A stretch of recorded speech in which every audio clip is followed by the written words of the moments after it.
Татарстанда традицион гышыр садақасын жию һәм халыкның мохтаҗ катламнарын азык-төлек белән тәэмин итү кампаниясе старт алды. Татарстан мөселманнары диния нәзарәте 26 сентябрьне Татарстанда гышыр көне дип игълан итте. Шул уңайдан Мөхәррәм аеның 27 көнендә Татаринформ мәгълүмат агентлыгында матбугат очрашуы үтте. Гышыр көне Татарстанда үзәкләштерелгән рәвештә 2017 елдан бирле үткәрелә. Ул елдан-ел киңрәк кыла җыя. Акциядә катнашучылар да арта.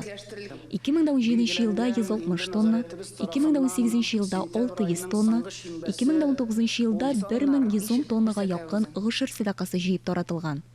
Очрашуда гышыр көнен үткәрү белән бәйле чаралар, садаканы җыю һәм мохтаҗларга өләшү тәртипләре хакында сүз барды. Гышыр садаканың махсус төре. Мөселман кешесе үз хуҗалыгында, үз бакчасында үстергән уңышны җыеп алганнан соң, аның 10-нан 1 мохтаҗларга бирергә тиеш. Әлхәмдүлилләh, ушбу игелек, изгелек гамәле гышыр ул борын-борыннан динебезнең асылы булган зәкатның бер өлеше булып тора.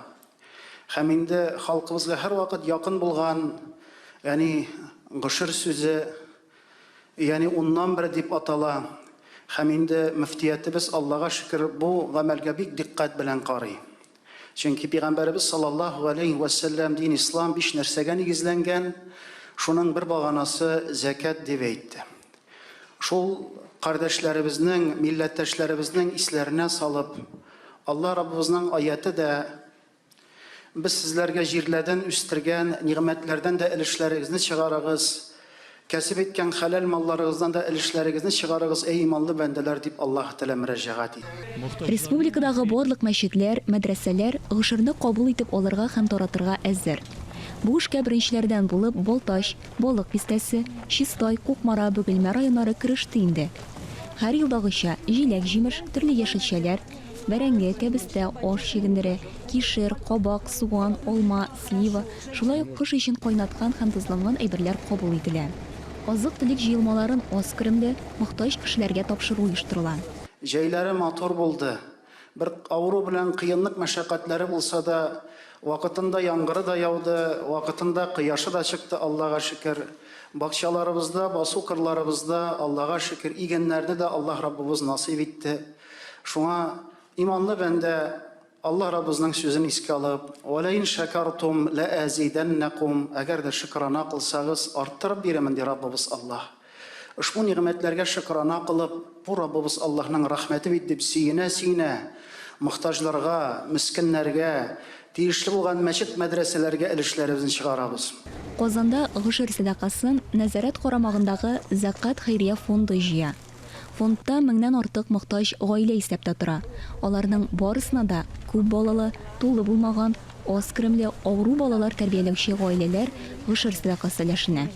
Бу гышыр садакасын җыйган вакытта инде безнең яшьләребез һәр вакытта районнарда, мөхтәсибәтләрдә ярдәм күрсәтәләр. Күрсәгез, аларның районнарда ничек итеп бәйрәм оештырганнарын, плакатлар әзерләп, махсус балалар өчен бәйрәмнәр оештырып, халык өчен үзенә күрә, менә бу пандемиядан чыкканнан соң ниндидер бер бәйрәмгә әверелә бу гышыр садакасын җыю.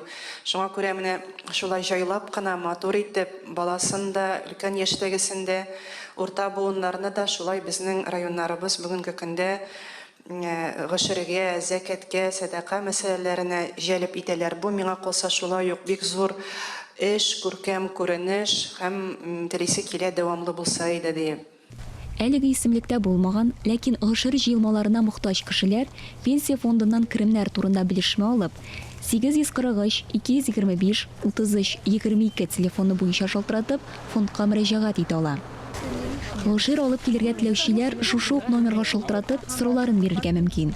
Гомумән, гышыр мохтаҗларның милләтенә һәм диненә карамыйча, аларның үзләренә, шулай ук хәйрия оешмаларына, картлар һәм балалар йортларына, хосписка, мөселман уку йортларына, мәдрәсәләргә Коръән хафизлар әзерләү үзәгенә тапшырыла.